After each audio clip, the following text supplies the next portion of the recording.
অসম প্ৰদেশ বিজেপিৰ অটল বিহাৰী বাজপেয়ী ভৱনত আজি এখন গুৰুত্বপূৰ্ণ সংবাদমেল অনুষ্ঠিত হয়, য'ত অসম প্ৰদেশ বিজেপিৰ উপসভানেত্ৰী ৰত্না সিং উপস্থিত থাকি সাংবাদিকৰ দলৰ আগত দলৰ দৃষ্টিভংগী আৰু আগন্তুক কাৰ্যসূচী সন্দৰ্ভত ঘোষণা কৰে।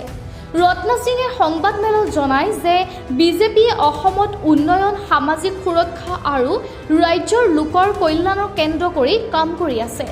তেওঁ কয় যে দলটোৱে অহা সময়ত অসমৰ উন্নয়ন আৰু নাগৰিকসকলৰ জীৱনৰ মান উন্নত কৰাৰ ক্ষেত্ৰত অধিক কাম কৰিব। উল্লেখ্য যে অসমত বিজেপিৰ নেতৃত্বত গঢ় লৈ উঠা চৰকাৰ স্বচ্ছ জবাবদিহি এখন চৰকাৰ হিচাপে কাম কৰিব। 2024 চনত বিধানসভা নিৰ্বাচনত বিজেপিয়ে ঐতিহাসিক জয়লাভ কৰিছে, য'ত জাতীয় ডেমক্ৰেটিক এলায়েন্স NDA পুনৰ ক্ষমতা লাভ কৰিছে আৰু অসমত চৰকাৰ গঠন কৰিছে। সংবাদমেলত ৰত্না সিঙে সাংবাদিকৰ আগত বিজেপিৰ দিশৰ পৰা প্ৰকাশ কৰিলে যে দলটোৱে যুৱক, মহিলা, কৃষক আৰু ব্যৱসায়ীসকলৰ কল্যাণৰ বাবে একাধিক উদ্যোগ গ্ৰহণৰ ক্ষেত্ৰত লক্ষ্যমুখী।